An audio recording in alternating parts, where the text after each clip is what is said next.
I know that you are already a grandfather more than twice. And do you prepare breakfast for Elijah on bed sometimes? Of course, I do. That is. I thought you are too old to do that. No, it's not. That's part of being romantic. Acts of service and act of being romantic. Romance at your age? Of course. I told you yesterday. We were discussing last week when we were discussing about the way Rasulullah related his part with his wife. They raised the first time Rasulullah and Aisha they raised, and Aisha took first. When Aisha had become acts of flesh to his body and became fatter, what happened? He said, let us repeat the race. And this time around, what? Muhammad Sallallahu won. It's a 1-1. Isn't it? We're talking about discussing quality time. It's part of romance. So no one is too old to be romantic? No, so you cannot be too old to or to provide service for one's partner. Active service, Rasulullah Muhammad Sallallahu says, he performs these services for his wife. He mends his clothes. He fetches water. He cleanses the house sometimes. All these are there. You remember we have discussed one time, although it is controversial among some scholars, that's not the responsibility of a woman to cook. It's not mandatory. There's no book of fiqh that says that, in this book of fiqh that's mandatory that a woman must cook. Cooking, cleaning the house, cleaning the bed, they are part of ihsan, goodness to your partner.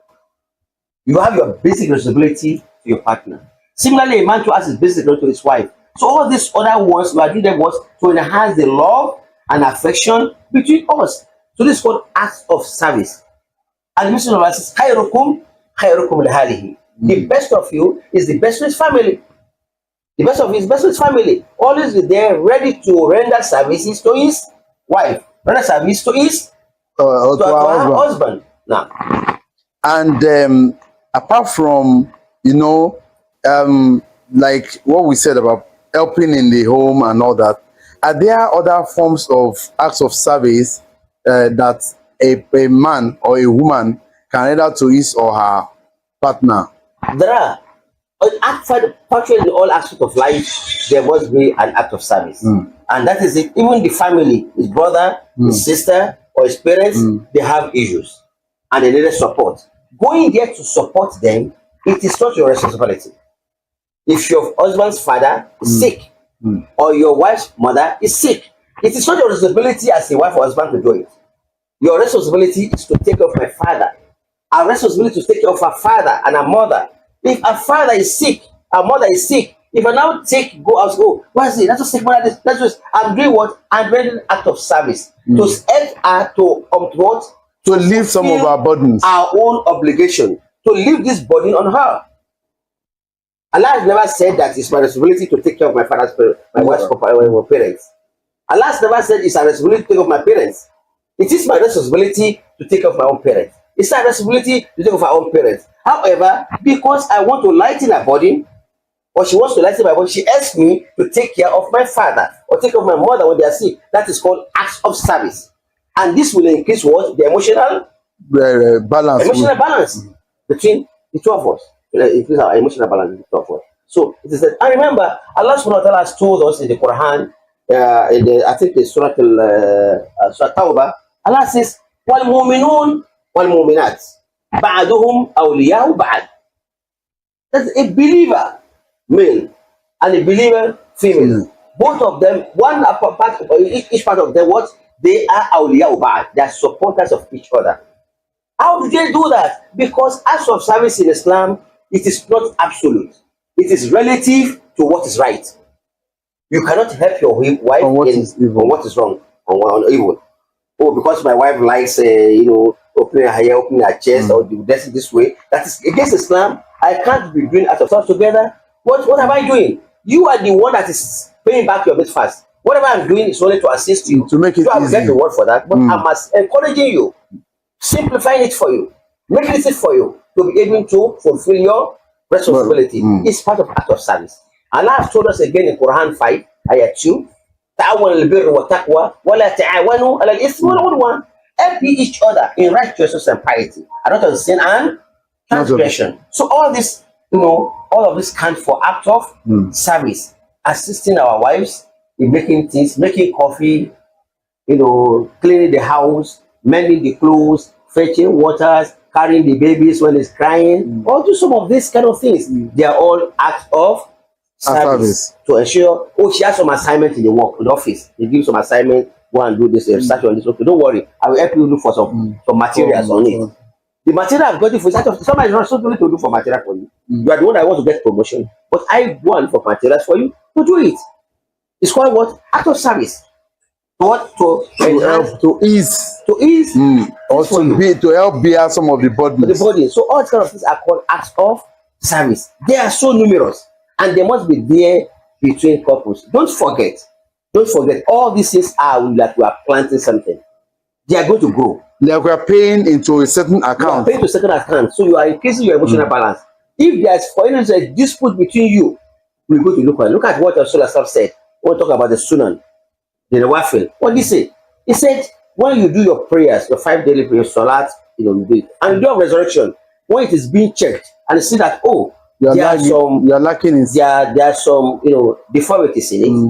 There are some shortcomings in it, or there's lacking some merits. What do you say?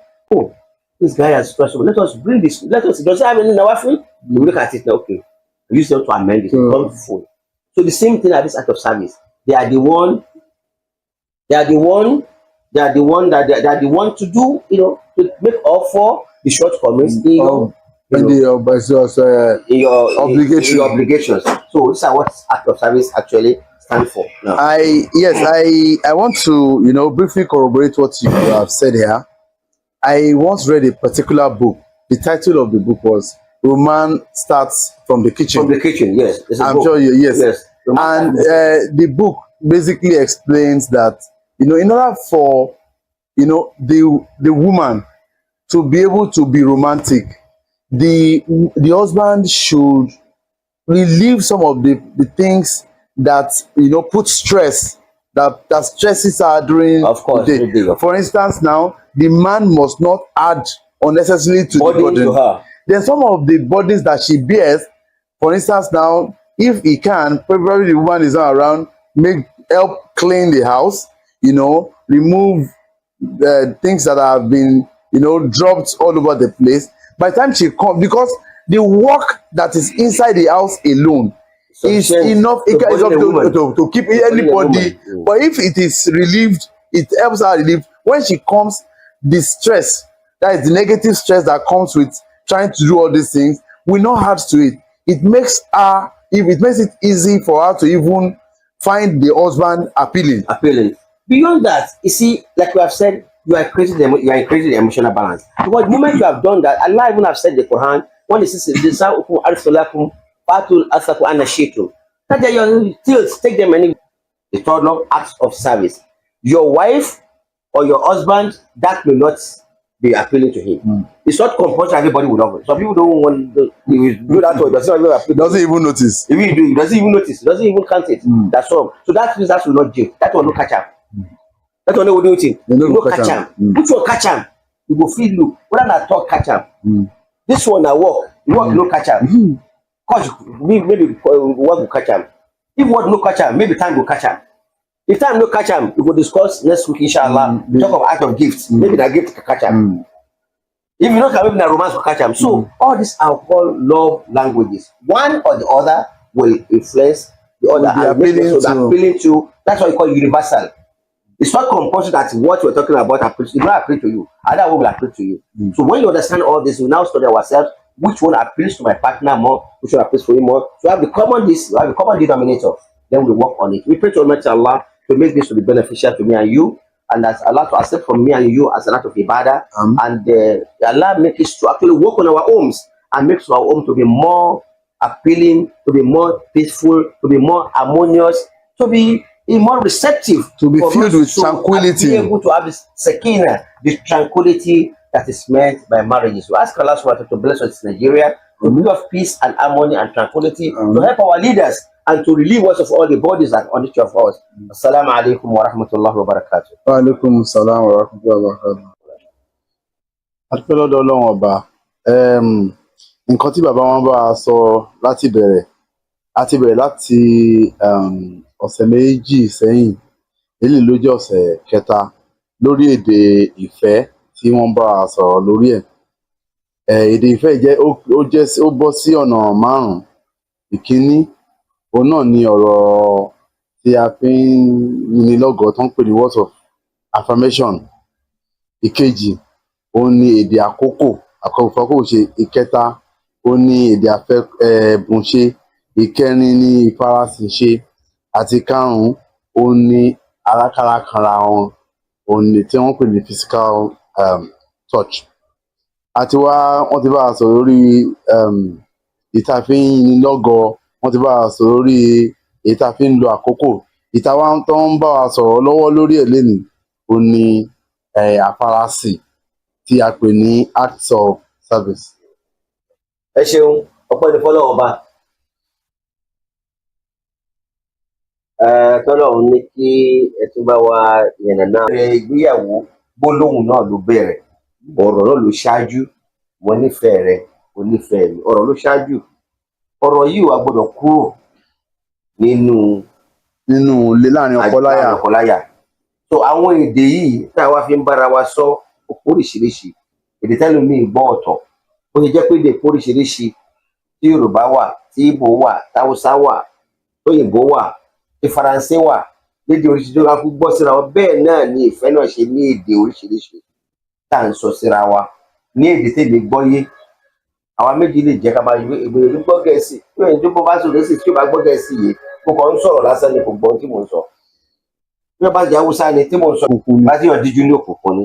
Tó bákan náà ni tí ọkọ àti ìyàwó bá wà, àwọn kan wà jẹ́ kí máa ṣe tó máa èdè tí àwọn ọjọ́ tó bá ti ń ṣe, eléyìí ni yóò múnú ìyàwó mi dùn sí mi, eléyìí ni yóò múnú ọkọ mi dùn sí mi. Tí bá ti ń ṣe yìí, tí bá fẹ́ gba nǹkan lọ́wọ́ ẹ̀, tí bá ti ń ṣe yìí ni yóò jẹ́ kí n lè tẹ̀síwájú láti lè rí nǹkan yìí gbà. Tẹ́ni yìí bá ṣẹ̀ mí àbí tí n bá ṣẹ̀, tí bá ṣe àwọn nǹkan yìí, yóò jẹ́ kó lè tètè foríjì mí láti ṣàmójúkúrò nínú àwọn nínú àjọṣepọ̀ wa. Àwọn èdè yìí là ń gbé yẹ̀wò tí bàbá wa dẹ̀ ṣàlàyé fún wa. Alhaji KK Agboola Kazeem, ọlọmọṣẹ́ àbáṣe dáadáa fún yín. Wọ́n á tún sọ̀rọ̀ nípa èdè agbólóhùn tá à ń fi ẹnu sọ, tó ń jáde láti inú ẹnu tí èèyàn dẹ̀ ń gbọ́ sétí. Àjọ wa sọ̀rọ̀ nípa èdè gbọ́ wọn sílẹ̀, ó bá ya pọ̀ ọ̀rọ̀ ọkọ̀ jàǹtó. Gbọ́ ọ̀tọ̀ jàǹtó nì. Ó gbọ́ wọn sílẹ̀, ó gbọ́kọ̀ ẹ̀pọ̀n pé wọ́n wà mọ́ra ni. Bàbá mi kan ló wọ́n sọ bí ọkọ̀ ẹ̀ wọ́n wà mọ́rí ni. Wà á mọ́rí báyìí, wà á mọ́rí báyìí fún pàǹtẹ̀tì ẹ̀ o. Tó bá pàǹtẹ̀tì yóò rí mọ́ o, wọ́n ti o. Má fi ṣeré o, má wá ìyàwó ẹ̀ mọ́rí ni o. Àmójútọ́rọ̀ ìyàwó ẹni ni, àmójútọ́rọ̀ ọkọ ẹni ni. Àwọn tá a fi mójútó yìí, ó ní ẹnu rẹ̀ kọ́kọ́ la fi mójútó. Ìyàkọ́ ariwo rẹ̀ kọ́kọ́, ọ̀rọ̀ wo ló wọlé tí máa wúlò fún. Àsìkò ni mo wà tásìkò ẹ̀ wúlò. So ìmọ̀ afárasẹ yìí, òun wá ní tá à ń sọ̀rọ̀ lórí rẹ̀ ní ìmọ̀ afárasẹ, ìmọ̀ afárasẹ fúnra wa. Ìgbéyàwó láàrín tó kọ ẹnìkan oníkálukú ó ṣe lọ́ṣẹ́ wọbẹ̀. Ẹlòmíì kí mo fẹ́ lọ ṣe ń bẹ̀, ẹ̀wọ̀n fẹ́ lọ bímọ náà ni. Èmi kí náà ṣe lé ọkọ káyọ̀ níyàwó kó dẹ̀ bímọ, kí dẹ̀ dáná fún, ká jẹun, ká ṣe kéde kan. Ṣé ìyẹn nìkan ni? Ó níṣẹ́ tó rí a lọ ṣe. Ìmí iṣẹ́ mi òṣìṣẹ́ ìyàn tí ìyẹn gbàgbọ́ ṣe tó gbé lórí ibi iṣẹ́. Ojúṣe dẹ̀ ní ó gbé jù sílẹ̀. So àwọn iṣẹ́ yìí jẹ́ kí èèyàn ṣe. Lẹ́yìn ìyẹn èèyàn wá ń ṣe àwọn àlékún míì tá à ń ṣe pẹ́pẹ́ fúrú láti fi ṣe kíni, láti fi rójú re ọkọ, láti fi rójú re aya, láti lò nígbà tó bá jẹ́ pé mo kọ́ pagídí pé kí ni mo tún lè lò ó tí mo fi kílẹ̀ ní máa wò mọ́ mi rárá. Jáde ẹ̀fẹ́ dé ni pé àti ẹ̀ bá kọ́ra wa ní ajú kíní kan ni, àti ẹ̀ wá ní pé kọ́ra kú tẹ̀ wá fẹ́ra fọ́sẹ̀ kan, ọ̀sẹ̀ méjì ọ̀sẹ̀ kó mọ̀ wá lè sùn pé mo mísì lágbàdá, mo mísì tàmọ̀dù. Kí ló mísì ẹ̀ fún? Tó ṣe tó yàtọ̀ sí. Kí ló mísì ẹ̀ fún? Nǹkan kan ló máa ń jẹ́ kí iṣẹ́ tẹ ẹ̀wọ̀n ìfarasẹ̀ yìí là ń sọ̀rọ̀ nípa ẹ̀ láti ṣe fúnra wa. Gẹ́gẹ́ bá ṣe sọ nínú ẹ̀sìn, gẹ́ mùsùlùmí ni wá. Wọ́n pè ní emotional balance nínú olóyìnbó, pé àkókò tó fi pamọ́ síbẹ̀. Nígbà tí ẹ̀ ń kó sínú kóló. Pàtó wá di pé wọ́n tẹ́sán àti kókó sí pé wàá gbà pé ilẹ̀ wá dá, mo lọ síbẹ̀ orí ìlú. Sọ àwọn iṣẹ́ yìí nínú kékeré ká ran ìyàwó wa lọ́wọ́, ká ran ọkọ wa lọ́wọ́ ní ohun tí ò kì í ṣe ojúṣe. Ẹ gbọ́ dáadáa o, ojúṣe dúró. Ẹ pé tó o bá ti ṣe ẹ̀ṣẹ̀ ni. Kíyàwó ojúṣe ọkọ fún wa, kíyàwó jẹun, kíyàwó gbélé, kíyàwó wọṣọ, kíyàwó ká mójútó àlàáfíà ìyàwó, ká mójútó ní obìnrin márààrún ojúṣe ẹ̀tọ́ ìyàwó lọ́wọ́ ọkọ ni. dandan gbọn ni. dandan gbọn ni. kí lójúṣe ọkọ kí lójúṣe ìyàwó àti sọ ojúṣe ìyàwó ó rí kọ́kọ́ òun jẹun ní ohun tó bá fẹ́ jẹ òun ní ò wá ṣe o òun kọ́ ní ò wá ṣe o ọ̀tọ̀ yìí o àmọ́kọ́ yọkọ́ yẹ kí ni. kó jẹun.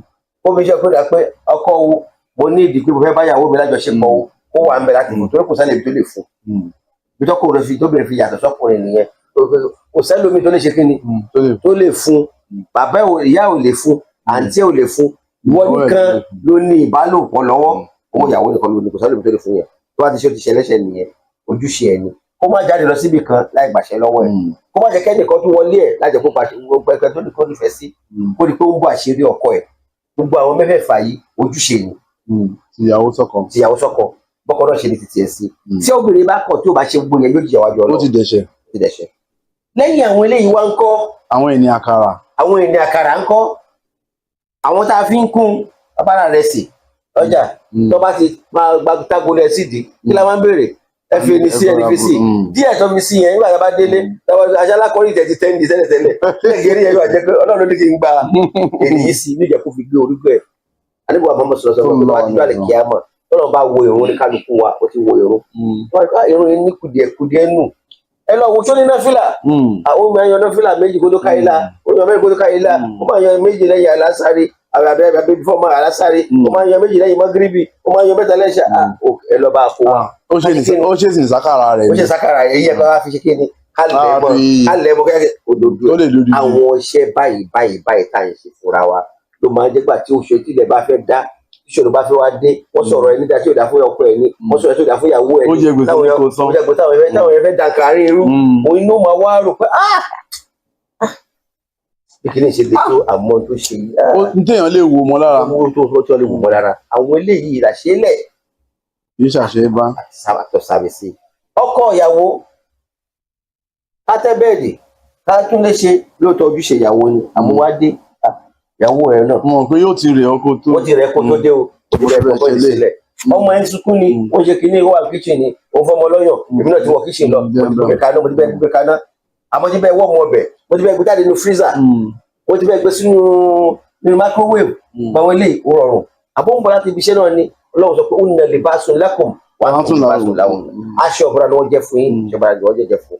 bákan náà ó ní nìṣá àrísọ lẹ́kùn fáàtù àṣàkùn ànàṣètò Ọlọ́run sọ sọ́dún bákọ́rọ̀ ìyàwó èyí o kí ni ọgbà yìí ni wọ́n jẹ́ o pípa tó bá wù kẹ́ wọlé sí wọn lára o àmọ́ ìyàwó tó fẹ́ wọlé sí lára ló ti rẹ̀ yìí ó ti fi iṣẹ́ bọ̀ ó ti rẹ̀ Ọlọ́run torí pé kó má bàa di pé kò ní lè ṣe ohun tó fẹ́ kó ṣe kó gbádùn ẹ̀. o gbọ́dọ̀ kọ́kọ́ tẹ omi. wọ́n ní pé kẹ́ẹ̀rọ òjíṣẹ́ síyàwó yín ẹ̀ tó bá sùn. kí ló jíṣẹ́ ṣá máa ń pẹ́ ẹ bá mi sọ bí ọ̀sẹ̀ sí pẹ́pẹ́ fúrufú kọ́ dímọ̀ náà fún sìnkú ìwọ náà ṣe pẹ́pẹ́ fúrufú bó ti ń bọ̀ lọ́nà ká pàdé báwo ni nǹkan lè àwa yìí o ló lè wà kí ló ń ṣe kiri ká mo ti ra súyà dání mo ti ra owó lálẹ́ ìmáwò lè dáná o mo ti ra nǹkan tá a máa jẹ dání o mo ti ní kan o inú náà ti dùn. báwo ló ṣẹlẹ̀ kí ló ṣẹlẹ̀ mo ń pẹ́ ògbókè fóònù mi ló ń ṣe kiri kan kẹ́rìtì ẹni 5,000 kẹ́rìtì o ti ra ọ̀fìn rẹ̀ sínú káàdì ẹ̀ tó náà ti rí bẹ́ẹ̀ yẹn o ṣe kíni o ti ti nǹkan síwájú. àbí wọ́n fẹ́ kó omi iṣẹ́ tó tòrò kó wọn lọ wọ mọ́tò o ti wá lọ dúró de.